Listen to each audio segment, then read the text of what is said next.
देखो यार, time table की तो सभी लोगों को जरूरत पड़ती है। बहुत सारे ऐसे भी लोग होते हैं जो पता नहीं अलग अलग जगह से टाइम टेबल को क्रिएट करते हैं। कोई किसी का सुनता है तो कोई किसी का सुनता है। बहुत सारे लोग अलग अलग जगह से लेके आते हैं, टाइम टेबल बनाते हैं, उसको 5 दिन फॉलो करते हैं, फिर उसके बाद बंद करके रख देते हैं यार। फिर एक नया चीज देखते हैं, फिर उसको फॉलो करते हैं। करेक्ट है।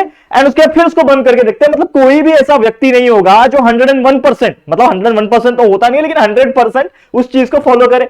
तो आप में से भी कई सारे ऐसे व्यक्ति होंगे जो कई बार टाइम टेबल बना चुके होंगे और कई बार उस टाइम टेबल को फॉलो करने में फेल हो गए होंगे। और इसीलिए आपका जो मनचाहा रिजल्ट है, जो आप लोग स्टडी के माध्यम से चाहते हो कि मेरे इतने परसेंटेज आ जाए, इतने मार्क्स में स्कोर कर लूं आपके फाइनल एग्जाम में, वो नहीं कर पाते।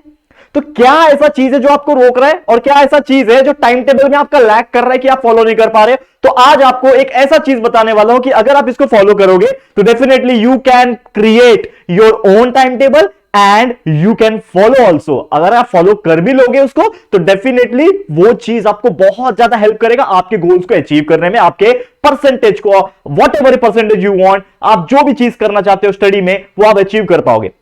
तो क्या है वो स्ट्रैटेजी मैं लेकर आ गया हूं, that is most important tips, यानी best time table for all students, यानी कि हर एक बच्चे के लिए यहां पे मैं टाइम टेबल बताना चाहूंगा। लेकिन मैं टाइम टेबल ऐसा नहीं बताऊंगा कि सुबह 6 बजे उठ जाओ, 7 बजे नाश्ता कर लो, 8 बजे खाना खा लो, 9 बजे पढ़ाई करने बैठ जाओ। ऐसा कई सारे वीडियोस हमारे चैनल जेआर टॉक्स पे प्रेजेंट है। करेक्ट है।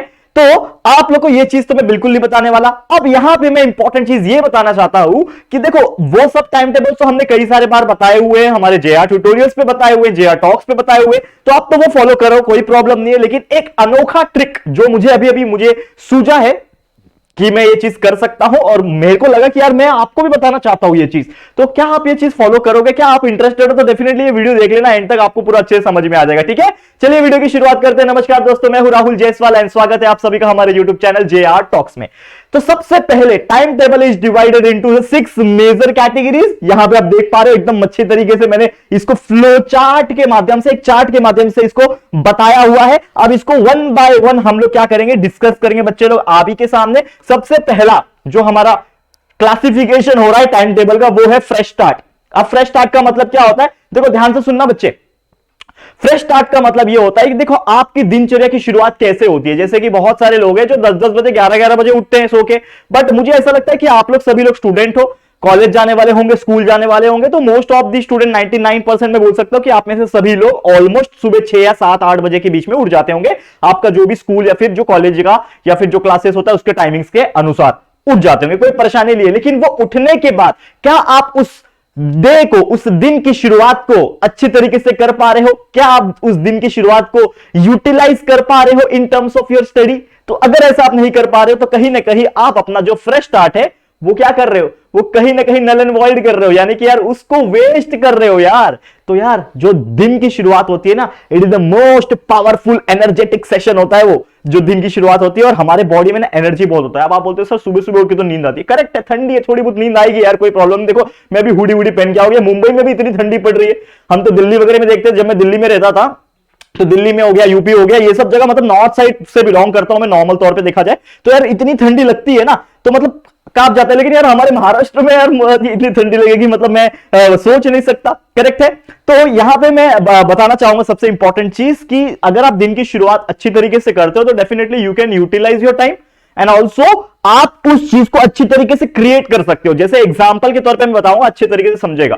अब जैसे आपने सुबह उठा, समझ लो मान लो 6 बजे उठ रहे हो, तो 6 बजे उठने के बाद चलो हाफ एन आवर फ्रेश होकर थोड़ा बहुत आपने कुछ नाश्ता, चाय वगैरह जो भी आप पीते हो वो पी लिया आपने। उसके बाद एटलीस्ट 1 से 2 घंटे तो पढ़ाई कर लो यार। अब पढ़ाई करने में ऐसा नहीं मैं बोल रहा हूं कि सिर्फ बुक लेके देखना क्या है, आप उसको लर्न कर लो, क्योंकि माइंड जो होता है सुबह सुबह काफी एक्टिव होता है और वो एक्टिवनेस का फायदा उठा सकते हो। मैं मेरी बात करूं, जब मैं कॉलेजेस में था, इंजीनियरिंग कर रहा था, या फिर जब मैं अपने 10th एंड 12th के डेज में होता था, बोर्ड एग्जाम्स के खासकर टाइम पे, तो मैं 2-2 बजे उठता था, रात को 2 बजे उठता था। अब आप सोचते होंगे कि सर आप 2 बजे उठ रहे हो तो सोते कितने बजे? यस, सोता मैं 9 बजे के आसपास सो जाता था, क्योंकि देखो ऑलमोस्ट हो जाता था 9 बजे के बाद इंसान को थोड़ी बहुत नींद आने लगती है। तो मेरा थोड़ा पैटर्न मैंने अलग बनाया था, मैं 9 बजे सोता था, 2 बजे उठ गया, मतलब 3 + 2 5 घंटा मेरे लिए इनफ था। 2 से लगातार मैं 6 या 7 बजे तक पढ़ता था और फिर मैं उठ के जाता था अपने कॉलेज में, अपने स्कूल में, जो भी था। लेकिन मैं आपको ऐसा नहीं बोल रहा कि आप मेरा ही फॉलो करो, आप अपने हिसाब से बना सकते हो। अगर आप 11 बजे सो रहे हो, सुबह 6 बजे उठ जाओ। आप 12 बजे सो रहे हो, 5 बजे, 4 बजे, 3 बजे, जब भी आपको उठना है, मतलब जब सोना है, जब उठना है, वो आप अपना एक बनाओ। और जैसे ही मैं बोल रहा हूं कि ये सबसे इंपॉर्टेंट पॉइंट जो मुझे लगा कि आप फ्रेश स्टार्ट जरूर करो। फ्रेश स्टार्ट मतलब एटलीस्ट 1 घंटे का स्टडी आपके माइंड को और फ्रेश कर देगा, आपके एकेडमिक्स को और बूस्ट करेगा, आपके जो स्टडी करने का जो एबिलिटी है उसको एनहांस करेगा। तो ये करके देखना। Second important thing, clear goal.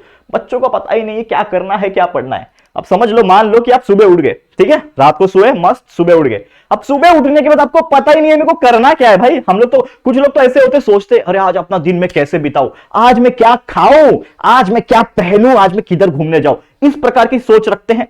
ठीक है, डेफिनेटली यार, अगर आप वर्थ हो उस चीज के लिए तो सोच रखो, लेकिन अगर आप वर्थ नहीं हो, आपको ही अपना भविष्य बनाना है, ठीक है ना, सक्सेसफुल होना है, तो डेफिनेटली आपको वो चीज रात को ही प्री प्लान करके सोना पड़ेगा और आपको अपना एक माइंडसेट क्लियर रखना पड़ेगा। क्लियर गोल का मतलब ये है कि नेक्स्ट डे आपको क्या पढ़ना है मॉर्निंग में उठ के, या फिर उस पूरे दिन आपको क्या करना है, कितने सब्जेक्ट्स पे ध्यान देना है, क्या पढ़ना है, आंसर द फॉलोइंग क्वेश्चंस पढ़ने हैं, या फिर रिवीजन करना है, या फिर जो भी करना है, मैथ्स के कौन से प्रॉब्लम सेट सॉल्व करने, ये सभी चीज को आपको माइंड में रखना पड़ेगा। एक कैलकुलेशन बेस पे चलना पड़ेगा। जैसे मैंने बोला कि आप फ्रेश स्टार्ट करोगे, लेकिन फ्रेश स्टार्ट करने के लिए कंटेंट तो होना चाहिए ना, तो वो कंटेंट आपको पहले से ही करना पड़ेगा। That is nothing but the clear goal. आपको अपना गोल एक सेट करना पड़ेगा। थर्ड इंपॉर्टेंट चीज, जब आप उसको लर्न करने बैठ रहे हो कोई भी चीज को, तो उसका सिर्फ और सिर्फ याद मत करो। जैसे सुबह सुबह बैठ, मैंने बोला कि याद करना शुरू करो, तो रट्टा नहीं मारोगे, Newton first law of states that the every action, जो भी है, ठीक है ना, जो ऐसा आप बोलोगे तो यार ये रट्टा हुआ। रट्टा तो मैं आपको बोलता नहीं मानेंगे, लेकिन रट्टा जरूरी भी है क्योंकि आपको उसको आंसर को लिखना है। लेकिन मैं हमेशा एक चीज बोलता हूं कि सबसे पहले आप उस चीज का कॉन्सेप्ट समझो।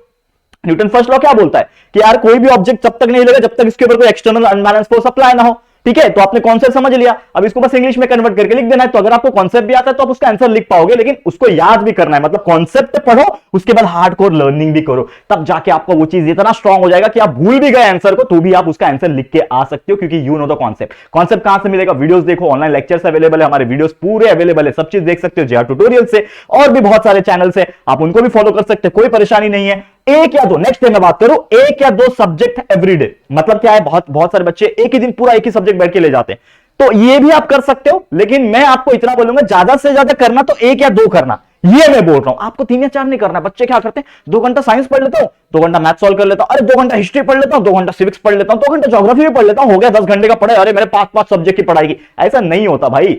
अगर आप पढ़ना चाहते हो एक दिन में, आपने एक दिनचर्या बनाया हुआ है, तो मैक्स टू मैक्स आप एक पढ़ो या तो 2 सब्जेक्ट्स पढ़ो। ठीक है, अगर आप साइंस पढ़ रहे हो तो चलो, अब पढ़ के मैं बोर हो गया, याद कर करके बोर हो गया, तो आप कुछ सॉल्व वाले क्वेश्चंस कर लो, यानी मैथमेटिक्स सॉल्व कर लो। सॉल्व कर करके बोर हो गया तो कुछ रीडिंग वाले, कुछ क्वेश्चन आंसर्स को लर्न करने वाले, कुछ कॉन्सेप्ट वाले चीजें पढ़ लिया, हिस्ट्री पढ़ लिया, फिर साइंस पढ़ लिया। तो इस प्रकार 1 या 2 सब्जेक्ट्स को आप रोटेट कर सकते हो अल्टरनेटिव तरीके से, और उसको लर्न कर सकते हो। ये आपका पैटर्न होना चाहिए टाइम टेबल में। ठीक है, अब नेक्स्ट है always follow break even strategy. इसके ऊपर मैंने एक शॉर्ट वीडियो बनाया हुआ है, हमारे इसी चैनल जेआर टॉक्स पे अवेलेबल है, आप शॉर्ट वीडियो के सेक्शन में जाके देख सकते हो। ब्रेक इवन स्ट्रैटेजी क्या बोलता है कि अगर आप 1 घंटा पढ़ रहे हो तो स्टार्टिंग का एटलीस्ट 45 मिनट्स आपको पढ़ना है। 1 घंटे में 45 मिनट्स लगातार पढ़ना है। आप समझ लो आप थक गए हो, या फिर आपको ऐसा फील हो रहा है कि आप मुझे ब्रेक लेना चाहिए, तो अगला जो 15 मिनट है वो आपको ब्रेक ले लेना है। ठीक है, तो आप इस प्रकार से 45 पढ़ो, फिर 15 मिनट ब्रेक लो, फिर 45 मिनट्स पढ़ो, फिर 15 मिनट ब्रेक लो। ऐसे मैंने कई बार आपको बताया। तो आप स्ट्रेट 2-2, 3-3 घंटा पढ़ाई कर सकते हो, जिसमें आपको हर 45 मिनट्स का 15-15 मिनट का ब्रेक मिल रहा है, जिससे आपका थकान मिटता भी जाएगा और आपका मन लगा रहेगा। तो ये आप कर सकते हो। And last but not the list,